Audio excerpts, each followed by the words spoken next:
we welcome you to the Priscilla R. Tyson Cultural Arts Center for our conversations and coffee. This second day of March, the month of spring, 2023.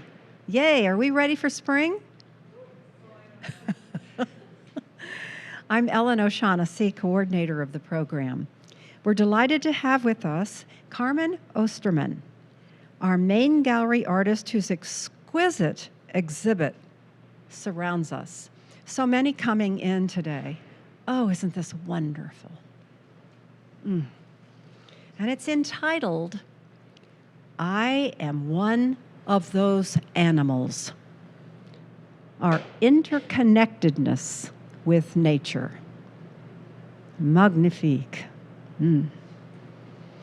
Carmen will share how her work juxtaposes the beauty of the environment and the harm being inflicted upon it. Carmen was born in Edgewood, Kentucky, and she shares with us that she was raised and grew up in the United States, Canada, Japan, and the Philippines. Isn't that amazing? And her father worked for Procter & Gamble and then took her and the family to all these places. In 2015, Carmen received her Bachelor of Fine Arts in Ceramics and Sculpture at the University of Cincinnati. She taught at the School for Creative and Performing Arts, the Stivers School for the Arts, and the A+ Children's Academy. Carmen is the recipient of the Wolfstein Travel Fellowship in Frankfurt, Germany, the Margaret L. Gonguer Scholarship, and the Wingate Scholarship. Wow, that's pretty wonderful, huh? Carmen completed her Master of Fine Arts at the Columbus College of Art and Design in 2022. Her work has been featured at the Ohio Craft Museum, the Bridge Gallery, and the Beeler Gallery in Columbus, Ohio. Carmen teaches ceramics at Capital University and is the administrative and project coordinator at the Columbus Audubon, blending her love of art, education, and conservation. Carmen shares that by building meticulously delicate sculptures, so delicate, she creates a space for contemplation about our relationship with the environment. Thank you, Carmen, for leading us and taking us with you on this beautiful journey in caring for our precious world that surrounds us. And Carmen shared with me, she's going to give birth to a child April 9th. Isn't that wonderful? So we'll be with you in spirit, bringing this child into this beautiful world, that you're helping. And your husband, John, stand up there. We want to say congratulations ahead of time, because we'll be with you in spirit for April 9th, and we're with you today. So thank you. Take it away, Carmen. Okay.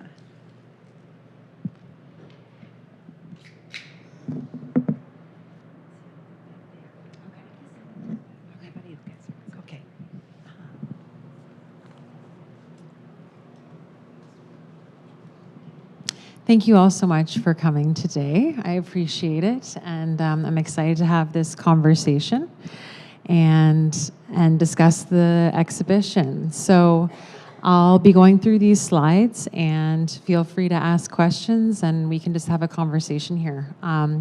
So my name is Carmen Ostermann, and this is my first solo exhibition of all of my work, and it's been such a gift to be able to see it all come together and see the body of work I've made over the past few years. So just thank you so much for coming and taking the time to see it and experience it.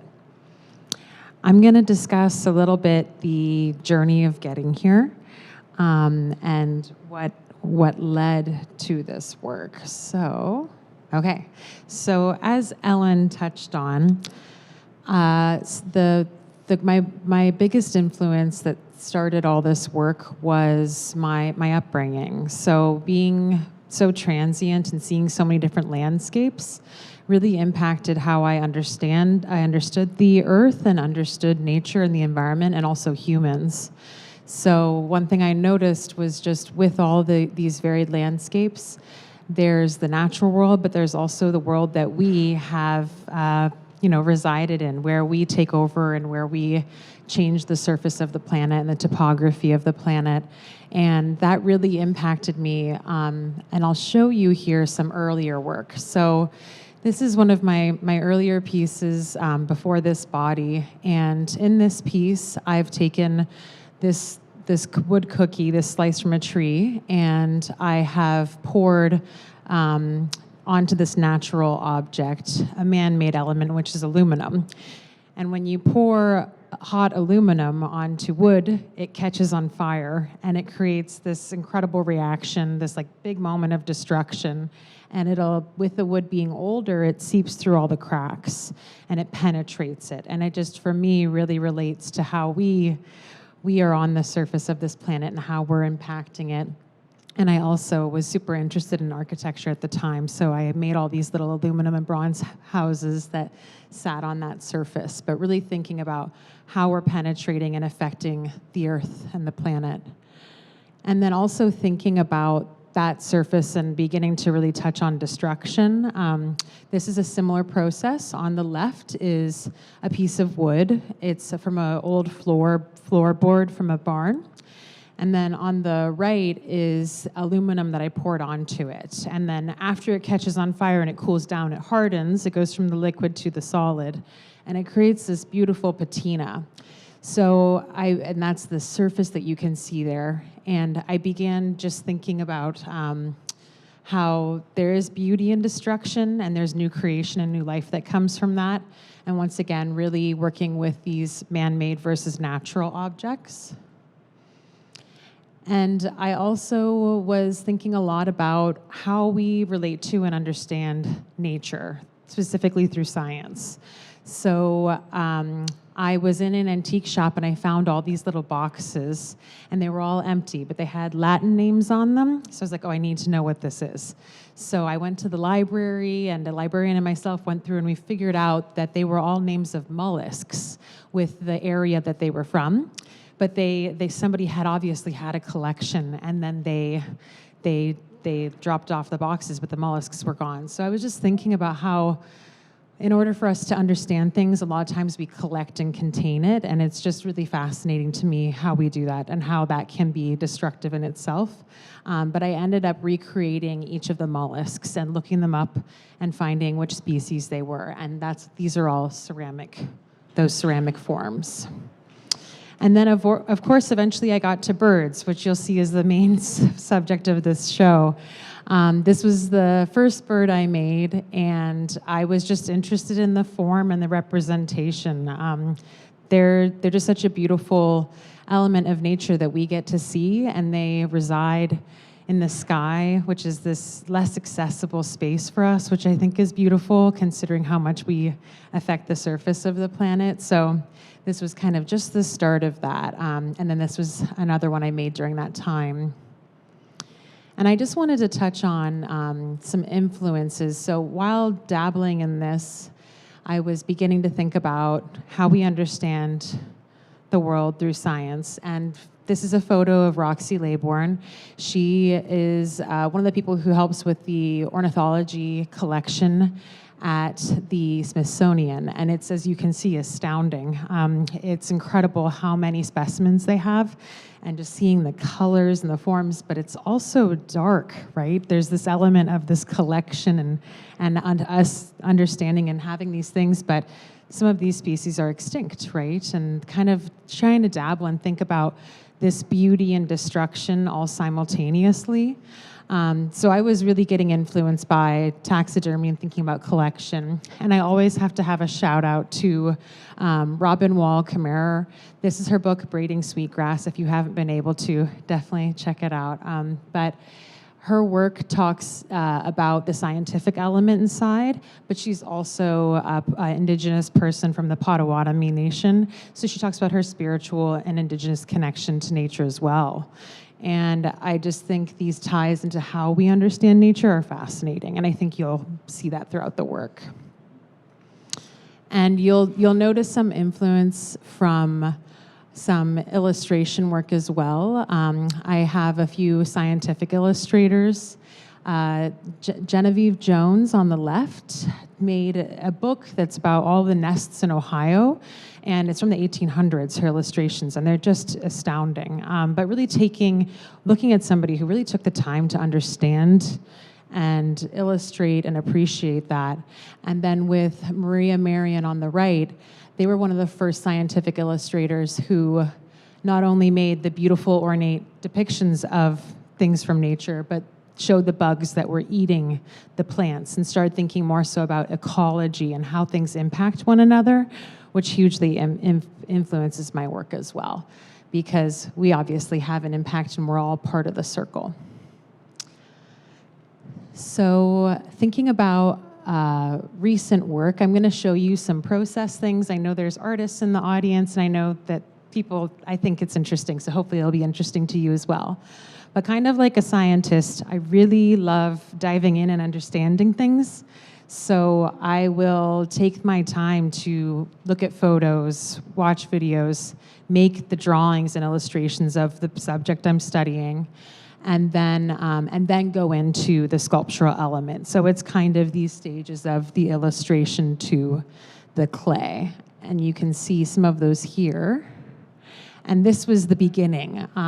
These are some taxidermied species, and I was making these out of stoneware clay.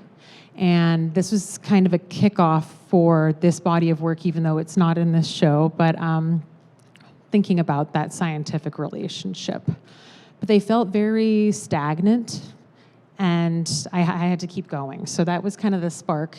And while I was doing that, I was also really interested in the habitats that these species are coming from. So I was looking at the flora and fungi and foliage that the birds had around them that was essential to their life.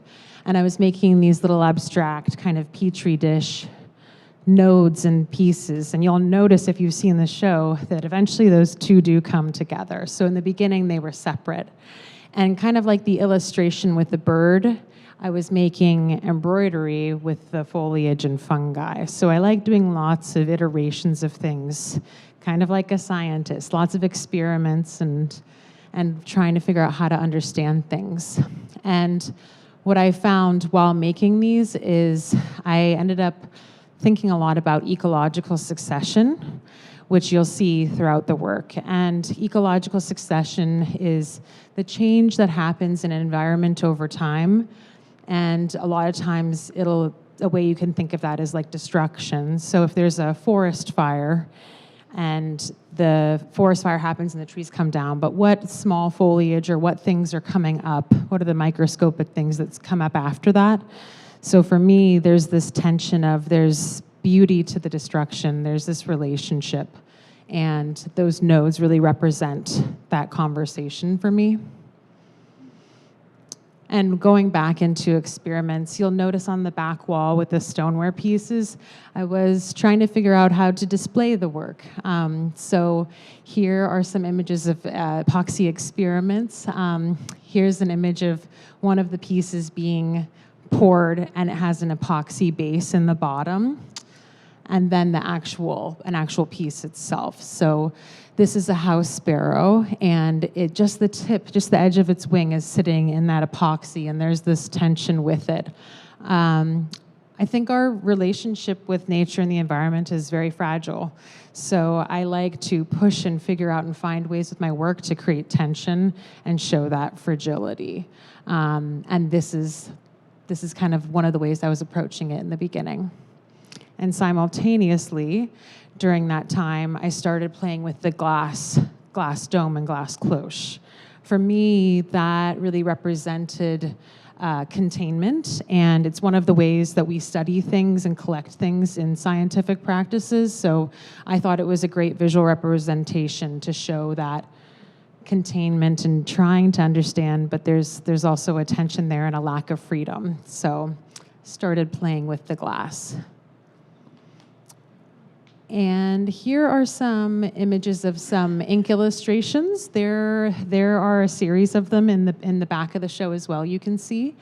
And these are made on a vellum paper and layered. So there's 3 illustrations per species, and there are 10 different species on the wall. And as you look at it, all of these birds are in this flying motion, and it gets harder and harder to see what's happening with them as you look through the vellum, because it becomes more and more ghostly. So there's this element of this disappearance happening there. Here's an image of it up on the wall here at the center.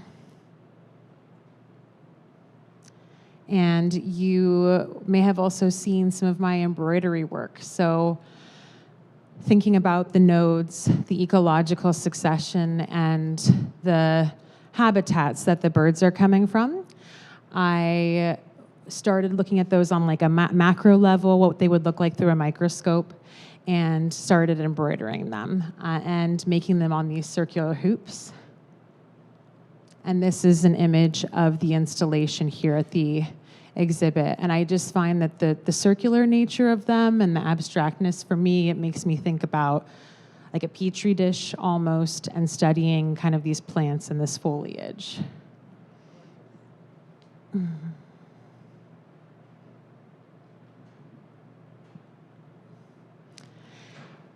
And now I'm coming to a point where like I work in series. I like to make lots of things of one thing and practice it and experiment with it. So this is the stoneware body of work, which is on the far side there. And it was a wonderful time for me to be testing and experimenting and beginning to understand the form. You saw with the taxidermy birds, they were so stagnant. I wanted to push them in flight and show this freedom and this movement, but I also wanted to show them being pulled in and this restriction. So what I found is that in the beginning, they just had a few of the nodes on them, which would be where's this bird from and what kind of plants are around the area, and I'd make these abstract little nodes that I'd slip and score onto the birds, so I'm attaching them. But eventually it got to the point where I was just completely consuming the form. And I think I was just realizing that for me, that's what I feel like we've been seeing and experiencing with how we've been interacting with nature and the planet. And so eventually it just kept pushing until that complete consumption was happening.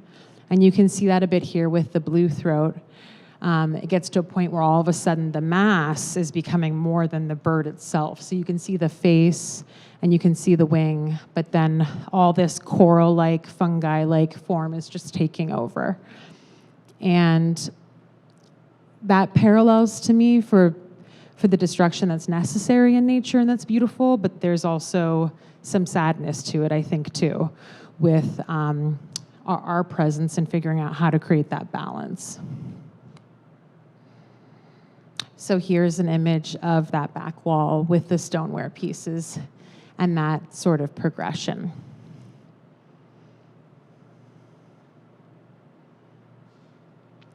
So I love bringing up influences. We're also impacted by the people we're around and the artists that we see. So I spoke earlier about some scientific references and some author references, but I'm also highly impacted by contemporary artists. So there's so many people out there making incredible work. And whether they're discussing, like Mark Dion on the left, deep time and thinking about how things have changed over time. And there's other artists like these two I have here, Kate McGuire and Mario Lindalanga, who make work where Kate McGuire uses feathers to make these uncanny, large sculptural feathers pieces that look almost serpent-like, so highly recommend looking at their work. And then Marjolein Dallinga makes felted sculptures, which is a whole medium I'm interested in.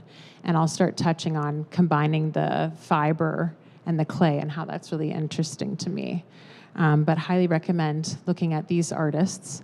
And there's another genre of artists, which are artists who are making work specifically about the environment. They're not just impacted by nature, but they're making work about the environment. So Courtney Mattinson is an amazing ceramic artist. She makes these incredible wall representations and installations of coral reefs. And they, a lot of times, will depict the data of what's happening for coral bleaching or rising sea levels. So they're just stunning. And then they're also this wonderful visual representation. And then artists like Alexis Rockman, who depict events from the past that have happened in which there was environmental destruction and what happened there. This is a depiction of the Great Lakes and the history throughout the Great Lakes. But thinking about, and I'll get into materials here, the color versus the white, I definitely have thought a lot about how my pieces are all white and they have this loss of life to them in that way, and I think that's just part of it too. It definitely relates to the coral bleaching and lack of life there. That's a direct reference for me. Okay, so that kind of has led up to this point here and this exhibition. So I'm actually going to read this excerpt from one of my writings. There's a few quotes in here, but I feel like it really summarizes this show really well. And yeah, so I'll just go for it. So we are currently experiencing the Anthropocene extinction, which is the ongoing sixth great mass extinction in which a large number of living species are threatened or eliminated entirely due to environmentally destructive human activity. So my current practice has been shaped by the fact that this is the first biotic crisis caused by an animal and not by a natural event, and that I am one of those animals. So birds have been hit hard as their population has lowered by 3 billion since the 1970s, which is approximately 1/3 of all birds. They simply cannot survive the swift alterations humans are inflicting upon their environments. Though the change has been fast, the harm has been long-term, and since the 1500s, humans have entirely eliminated more than 150 bird species, and no other class of vertebrates has suffered more extinctions. So that's where I am one of those animals from, is thinking about this current time that we're in and how I am part of the Anthropocene extinction. So materials. You'll see in this show, there's stoneware, which is what I started with and showed you from the earlier work. And there's also porcelain. So I like to have a material and really explore and dive into it. But you'll see here, I also love to play with fiber. There's some glass and different things. So I use lots of materials. And there's the range of illustration and embroidery and things throughout the show. Here's an image of some like fiber felting work I was doing and embroidery, but then also trying to put the porcelain on top of it. For those like clay artists out there, I feel like there's this bridge between the fiber world and the clay world where fiber artists love to play with clay and clay artists love to play with fiber. So I'm just constantly trying to figure out how to blend the two, and I'm on a big journey for that. And sketching is a really big part of my process too. So researching, taking notes, drawing, writing, sketching. I think for me it's an element of like respect, especially if I decide, okay, I'm making this piping plover, I'm making this specific species. I want to really understand it and respect it before I kind of dive into making the form. And then illustration, which you have all seen kind of elements of. So process. This piece is on a wooden slice in the middle of the show. So I hope it's interesting to you just to see how it goes from a lump of clay to the actual piece itself. So the first thing that I'll do is you have to wedge the clay, and I'll make this large cylinder form. And I'll kind of twist it and make it into this, the form that I want, but it's very abstract at that time and it's solid. And at the same time as making that large form, I'll make the wings, and for this piece, this is a whooping crane. So I've made the head and the neck and the beak and everything of the crane. and the parts. And I start to do and add the details at that point, even before it's assembled. So you can see on the far left, that's the face and everything there. And I've even started carving in the feathers and the eye socket and all those elements. There's a wing in the middle in which I carve every single feather. So everything I make, I build by hand. I've dabbled with molds, but everything is built by hand at this point. And that is just, for me, I think of it as an ode of like my time to nature, as an offering in a way. And I guess I'm also just cruel to myself. And then on the right are talons. So I started working on that. And those, if you get to take the time, you can see the talons are coming out of the side of that sculpture. So there's a cavity in which those come out. Oh, wow. So after I make those separate elements, I attach the head and the neck and the body and the wings to that cylinder form. But before doing so, I have to hollow it out.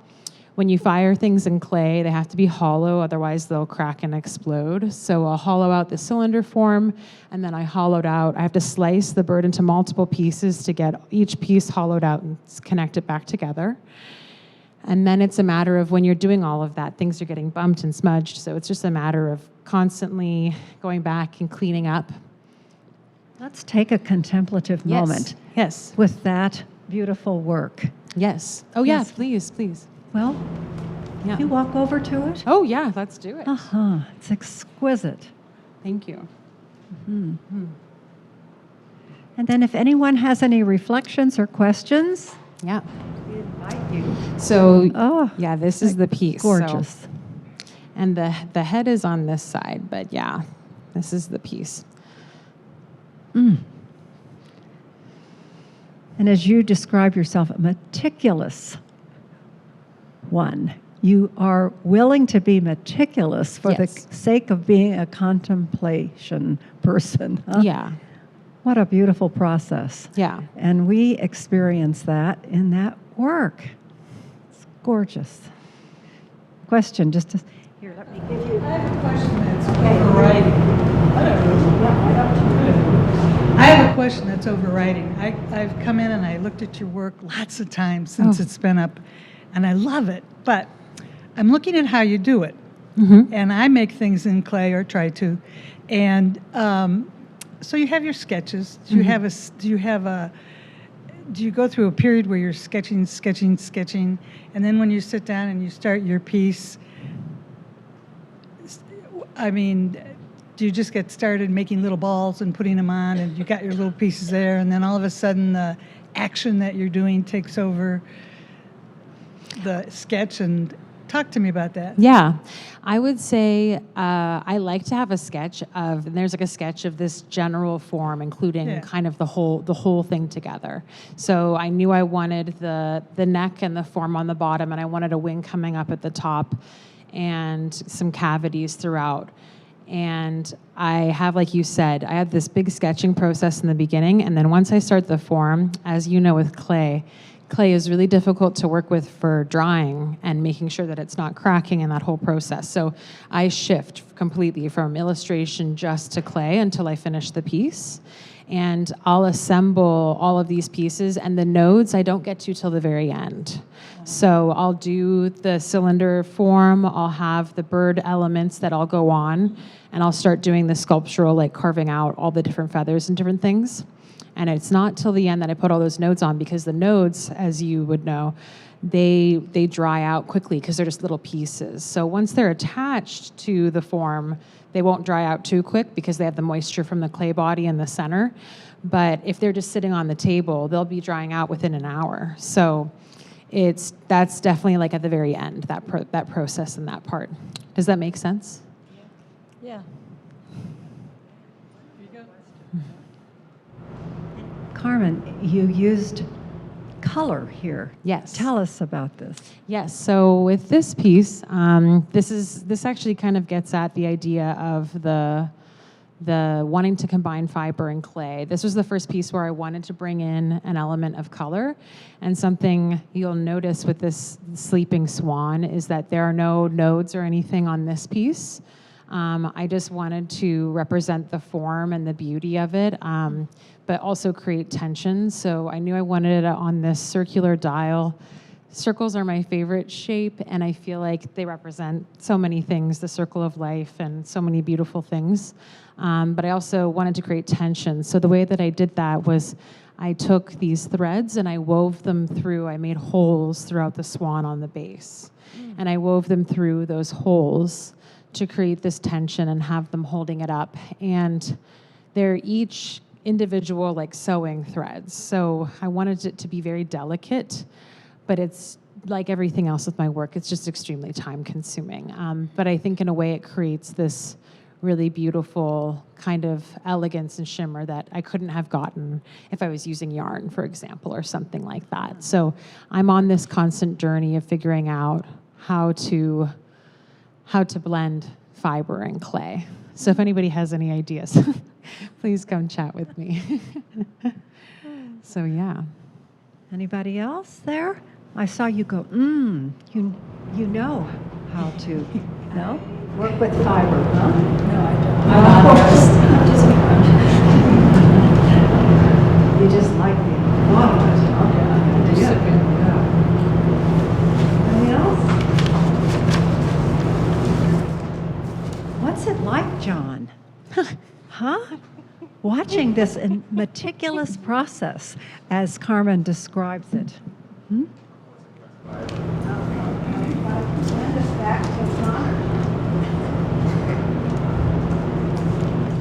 I'm always just blown away with the amount of effort that he puts in all the pieces, and everything from making the forms themselves, but then also having to transport them, and all the kind of the delicate process, getting them into the kiln, getting them out of the kiln. So kind of the full slice of that is just always been really impressive to me, and just seeing her doing it every time is pretty impressive. So yeah, it's awesome.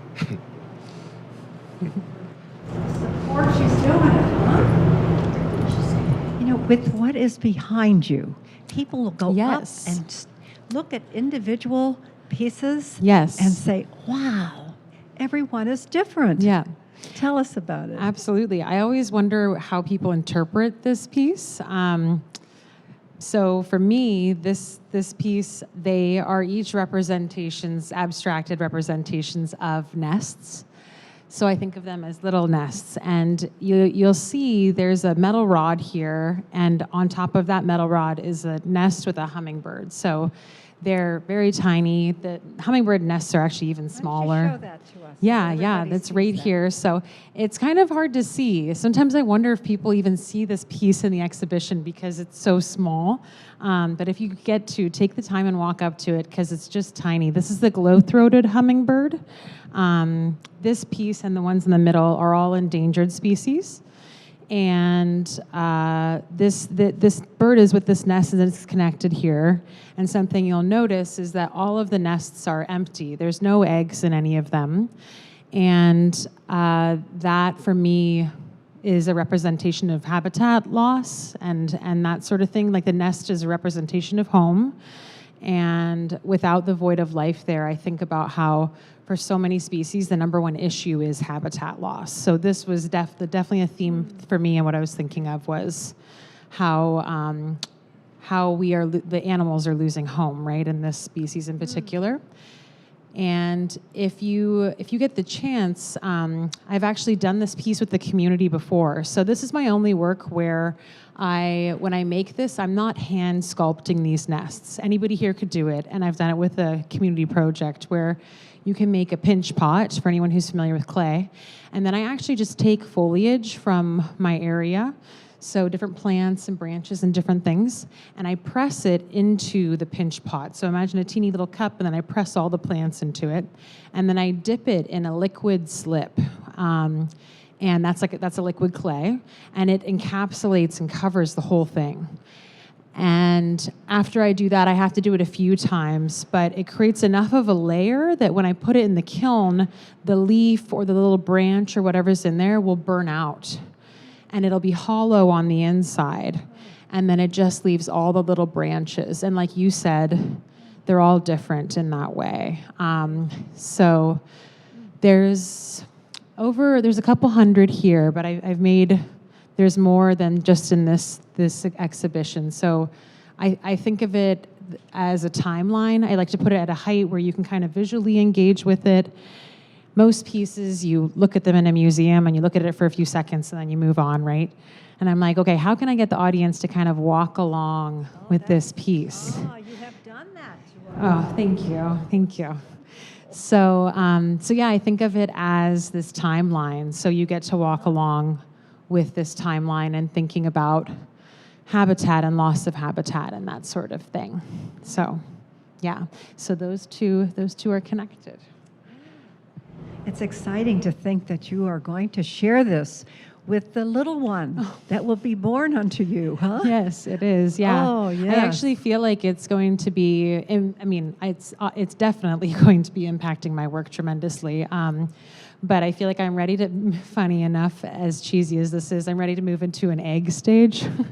So I want to start making eggs and thinking about eggs more. And I think just growing a human has been making me think about all those things.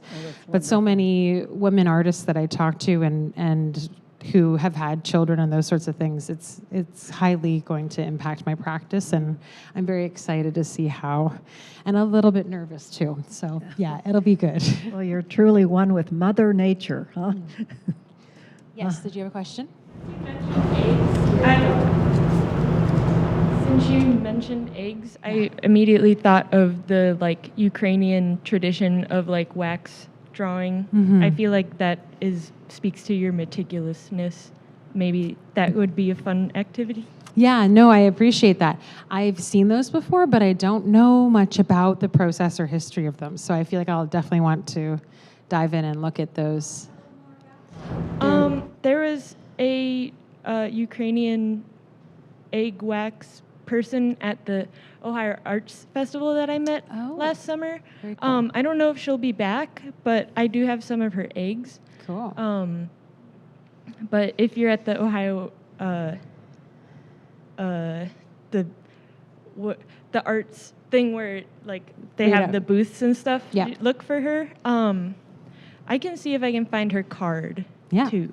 For sure. for you. Wonderful.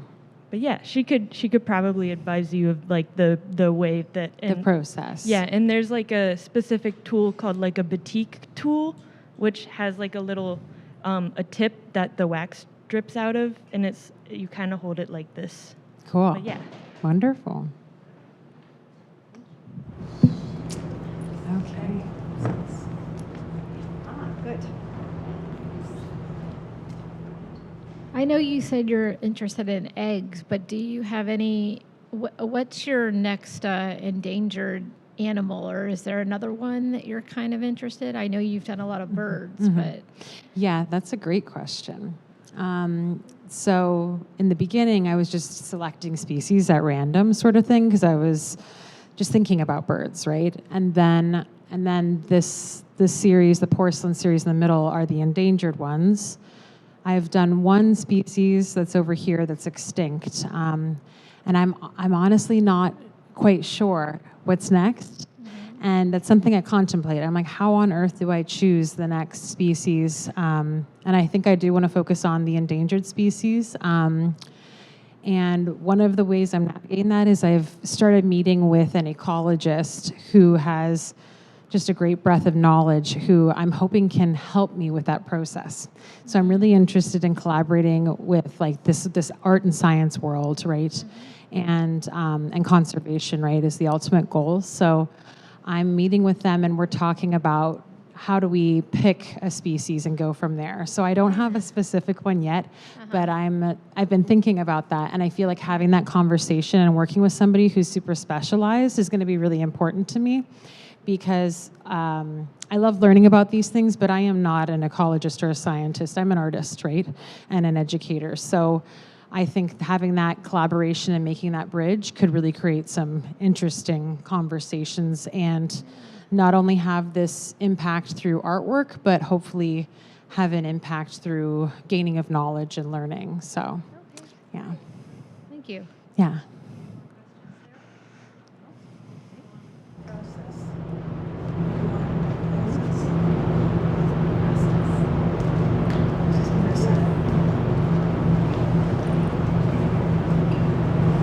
you say that some of the art process that you're working through now is more of either, well, you mentioned one already extinct species and then some endangered. Is it more of a reflection of where kind of things are in a state of now, or a mix of what things were if you did one of an extinct species, or possibly what things could look like moving forward? Like what some kind of cohabitation of some of these species would look like if they were more considered or included as, industrialization or development, as things kind of continue, how things could coexist a little bit better. Yeah. So you're just wondering like how my process moves with that, or? Yeah, I guess how you see it now, or I mean, you said that you're still contemplating what your next approach Yes. or species might be. Yes. And like how that connects to how you work with, Yeah. is it more of a now, in the past, or how things could be, could possibly look like? Yeah. Yeah, I think that's a great question, because some artists will make work and it'll represent data, right? And that's something I'm interested in. I thought about it with this nest wall. I thought instead of doing this straight line, I could make it into a graph, right? That's representing something that's happening in the present. So I'm interested in really depicting what's happening in the present. So there's that educational aspect. But I find all the things you're bringing up important as well. So like reflecting on the past and showing things and hopefully learning from those things, right?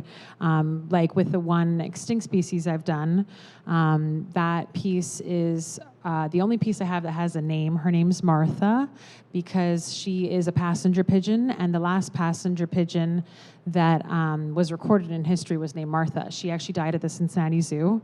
And there's something like incredibly interesting and like sad about that record and thinking of that. So I have that piece. She doesn't have any nodes on her, And where is she? she's in the other room over here. She's in between the two embroidered walls. So, and I have I might have a photo of her on the slide too, but she's on the floor. So she's the one with the light underneath her. Oh, yeah. And she's on the floor in there. I'll take a look at that as we move on. Yeah. So also thinking about how to like respect and think about those past things. But I love what you're talking about too. What could a future be? And I think that's what I'm interested in with this, starting to talk to scientists, because I think they can really help me visualize how can I make work that can give us this idea of like, what do we need to do for the future, or what are these steps we need to take, rather than just representing, okay, this is an extinct species, these are endangered species. So I'm excited to dabble in that as well. As either portray something that's already happened or give some kind of visual of what things could look like, and especially if you're working with an ecologist, somebody who specializes in that, could help maybe form some kind of idyllic image of how can we make this look or feel more compatible, that less species can be lost as things continue to develop and change. Yeah, for sure. I think that's super valid. Yeah, for like you're saying, as artists. Yeah. With a microphone, do you want to summarize that? Oh, Yes. yes. Talking about how that's one of the powers that artists have, is that they can represent things as they are, but they can also portray these incredible things that are from your mind, right? Or potential futures and different things like that. So I think it's a great avenue and path to go down. Yeah. Carmen, did you want to continue? Yes, sure. Let's continue the Thank you journey. for the conversation here, and come Yes. into it any And- time. Let yeah. us know. Feel free to raise your hand and ask a question at any point. So I kind of summarized this. So a few little things for artists out there. You can see little pieces of like paper towel sitting on the beak and the wing tips and things like that. And I have to keep those wet so that they don't dry out. So if I don't keep those little pieces wet, they'll dry out. It's kind of like a race with time. Everything you want to dry at the same pace, and so that you don't have cracking. And here's an image you can see on the left where there's that cavity in there and the talons are coming out. So if you get a chance, you'll see it. It's in the fired work as well. That was actually my husband's idea. This was one of the works where I first started having those cavities, and and having that decay where once you have the holes in it, I think it creates that sense of decay even more so. And then once the work is finished, you can see these 2 wooden boards underneath because it's hollow on the inside and the air has to get underneath and into the piece as well for the drying process. So not only do you need it to dry equally on the outside, but you want it to dry equally on the inside too.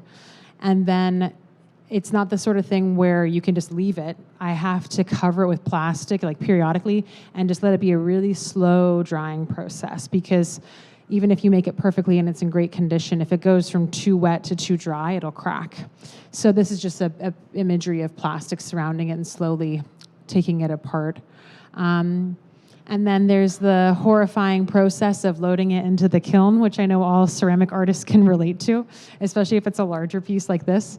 So then, and you can kind of see it here, but because it's porcelain's a clay body that can shrink up to 20% in the kiln. So this piece was a lot bigger when it was wet. And because of that, I put a sand on the kiln shelf so that when it shrinks, it doesn't grab the edge of the shelf and crack, which is something that I've learned as I've made things. So if you're working with porcelain and it's bigger work, definitely put that sand down there. And once again, thinking about letting the air get through it and all those sorts of things. And then this is the piece, just a photo of the front and back of it. But it's here in person, so you can check it out too. So that kind of talks about process. And being in this space has been great because I was able to install this work in a different way. But I also have an image here from another show where I had all of these pieces together on like a low pedestal in a different installation format. So having the solo exhibition has been a great experience and gift in playing with how and where to put things, thinking about how people experience them when they come in the space, what's the order of things. It's been a wonderful experience and gift in that way. And this is actually what we were talking about before. This is the base of the passenger pigeon. So this is Martha. So you'll see that piece over here. And it's on a lower pedestal because the base has so much going on with it. I wanted you to be able to really look into it and look like the way you look down at nature and you look at things and engage with them on the forest floor. You might stop and take a look at a snail or something as you're walking. The focus of this was definitely fungi related. So I looked at the fungi and different things around the habitat that passenger pigeons were in. And then it gets abstracted as I kind of make it bigger and play with all of that. And then I set her on top, which you'll see here. So that's her. And she's kind of elevated and she's kind of coming out of that, all of those nodes and everything. And it was just one of the few pieces where I thought, no, this is just a memorial and an ode to her specifically. Normally I just name them the species name and the Latin name, but I wanted to specifically have this be Martha. And then I'll show you a few other pieces, just like process and different things that are in the show. This is the piping plover. So this is an endangered species. You can see on the left kind of very sketchy notes, illustrations, thinking about the form. And then on the right, making the different pieces, the tail, the head, and then adding all the notes on. So I think that this kind of just helps you visualize that process. And funny enough, I feel like they turn into these pillar forms are architectural in themselves for the ones that are vertical. So that for me is this like reference of growth and building, and almost like reefy in a way, like coral reefy forms. And here's an image of the piece finished. Mm-hmm. Yeah. Always make it solid and hollow it out, or could you make that hollow? She asked, and it's just because they're recording it. So she asked if I always make it solid, and then if I could just make it hollow. So I guess technically I could make this the like big form hollow first, but I just find it faster to make it solid. because once it sets, I've just gotten into this process where I can easily slice it apart and hollow it out sort of thing.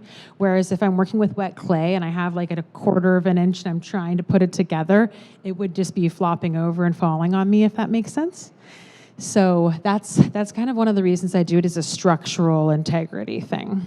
And then the nodes, they're small enough that I don't need to hollow out any of those at this point. So I could eventually decide to go much bigger and make those in a way that I would have to hollow them out, but they're small enough that I can just attach them and they're good to dry out and they're good to go. Here's the process of the swan piece that we discussed a bit.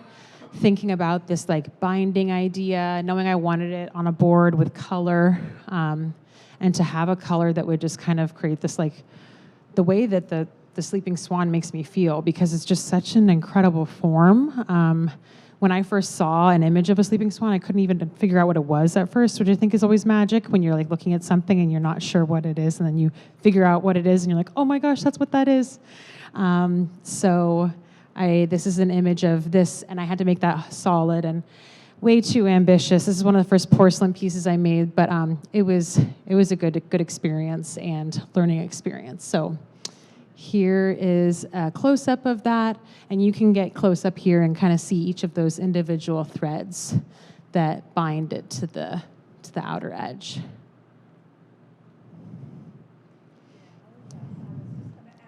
Okay, great. Yeah, so I have a few slides here with images from the show and of my work, and just kind of touching on like the themes of my work that we've kind of discussed. So feel free to ask questions if you want to. But one of the I think of this as kind of like an order to how I consume and how I've come to this body of work. So the first element that I kind of talked to you all about is destruction. So that's kind of what inspired the work to even come about, was that I was seeing and experiencing this destruction that's happening all around us, and I was just trying to process it. And that's kind of the first element of this theme. And with this piece, which is right here, I have it was just for this show that I just started looking into bird cages. So there's this kind of beautiful ornate bird cage, and there's also a canary bird cage in the back that you can go look at too, that has a canary in it, the canary in a coal mine bird cage. But with this one, I knew that I wanted to have the bird inside of it and the nodes, as I've done in the past, but I wanted to show a breaking down. So if you look closely, there's the bird inside the cage, and then there's also a bed of molekite, which is basically like a ground up powder porcelain, so the most broken down element of porcelain that you can get, which is the clay body that I use.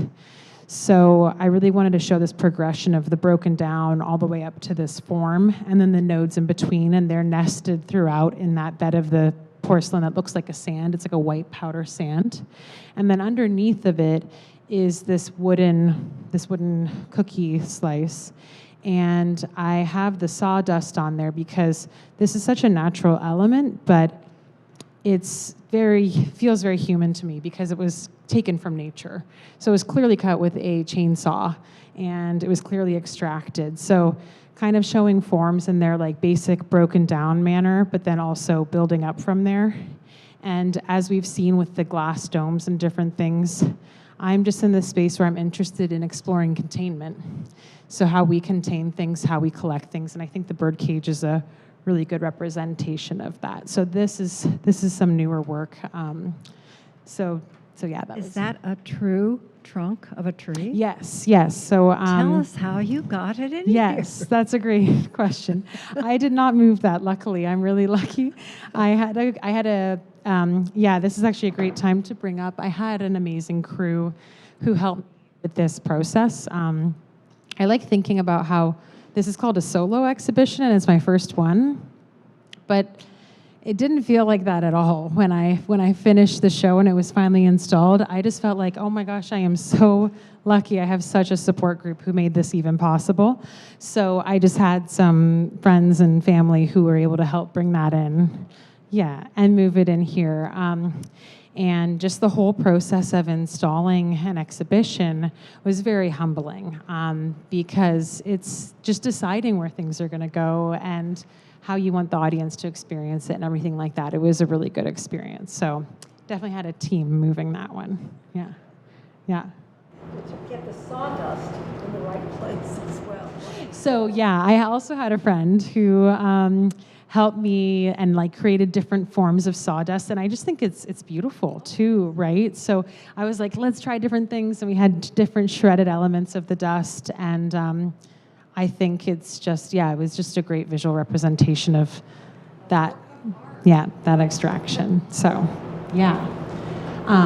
Yeah, we just have a few minutes left, so I don't know if anyone has a question or anything like that. We're getting close to the end here. Yes, please use it for the sake of Channel 3. Yes. I just learn best by talking. Okay. And your artwork, it adds to that. But hearing you speak it works in together tandem with your art. And I just wondered if there was a place on your website where you would list, not where you were exhibiting, because this has been up for a month and you're only talking at the ends, but a list of where you would be speaking, if that was available. Yes. So there's a exhibitions tab on my website, and I have on there upcoming shows and then also speaking things. The next one will be at the Roger Tory Peterson Institute, and it'll be virtual. So I'll post it on there, and you might be able to go online and watch it online. Yeah.